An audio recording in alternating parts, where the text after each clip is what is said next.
گله از خدا نکنیم، از خداوند معذرت خواهی بکنیم، چیزی دیگر مطالبه نکنیم. نطلبیده خدا داده. ابر و باد و مه و خورشید و فلک در کارند تا تو نانی به کفاری و به غفلت نخوری.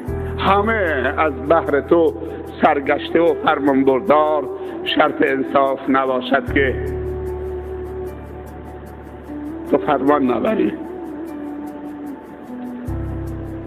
از خداوند بطلبیم که یک بار دیگه ما رو تحویل بگیره،